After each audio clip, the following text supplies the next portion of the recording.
The first big trade of the 2022 offseason has been made. The Mavericks have acquired talented big man Christian Wood from the Rockets in exchange for the 26th pick in the upcoming NBA draft. Dallas also sends out salary filler in the way of 4 marginal players: Sterling Brown, Trey Burke, Boban Marjanovic, and Marquese. Let's take a look at the impact for both teams. While the Rockets are bringing in 4 names in this trade, there just simply isn't room for most of these guys on their roster next year. The Rockets are filled to the brim with young players, plus with their 3 draft picks lined up next week, things are going to get awfully crowded for them. Burke, Marjanovic, and Chris would be on the fringes of any NBA roster, and they're candidates to get waived. Sterling Brown is a theoretical 3-and-D wing, so he could be worth a flyer, but nothing more. So essentially, this is just a straight-up swap of Christian Wood for the 26th pick. This feels a little low for a player as talented as Wood. Last year, Wood averaged 17.9 points per game, 10.1 rebounds, and 2.3 assists on 50, 39, 62 shooting. 39% from 3 is a terrific number, especially considering he was launching an average of 8 threes a game. We'll talk more about Wood's game in a minute. I think this trade speaks to more of the Rockets' logjam in the front court more so than anything else. It appears that the Rockets lost some leverage in the market for Wood with the emergence of their young talent, such as Alperen Sengun. Sengun had a sparkling rookie season in Houston last year and seems entrenched as a big minutes player at the 5. Houston is also destined to draft a player 6'10 or taller next week with the number 3 overall pick. Most reports are indicating that pick will be Paolo Banchero.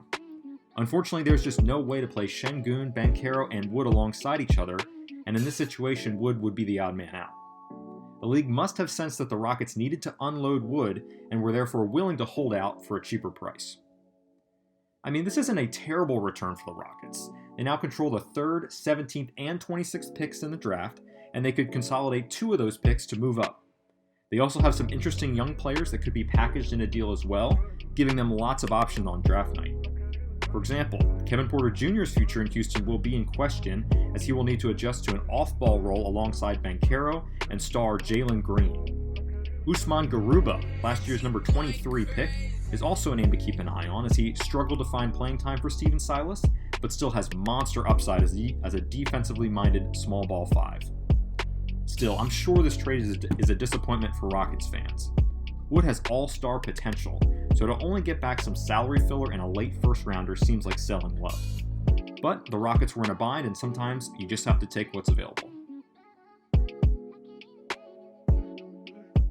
For the Mavericks, it's a low-cost flyer on a very talented big man to pair with Luka Doncic. Of course, Dallas attempted this experiment before, but Kristaps Porzingis just never really found his footing with them. Maxi Kleber and Dwight Powell got the bulk of the minutes at the 5 last year, but Wood offers a serious offensive upgrade over both of them. Wood is a terrific offensive center. He was originally brought to Houston to serve as a new front-court weapon to pair alongside James Harden and Russell Westbrook, but Harden was shipped out pretty quickly after Wood's arrival. Interestingly, Wood is now paired with a similar star in Luka Doncic. Just take a look at some of these highlights when Wood shared the floor with Harden. Wood will be used in a similar role in Dallas, although I expect head coach Jason Kidd to dial up pick and rolls much more frequently. Wood is a dynamic roll man with a great package of finishes around the rim. He's comfortable popping out to 3, he can do a little playmaking on the short roll, and he generates real gravity in the half court, which will give Luka a ton of room to operate. Wood is also a player who can be relied upon to create his own shot. He can serve as a playmaking hub in the post, and he's also comfortable scoring in isolation. He averaged about 10 rebounds a game, which means Dallas is plugging a double-double into their lineup every night. That's terrific value in exchange for the 26th pick in the draft. The major concern for Wood is on the defensive end.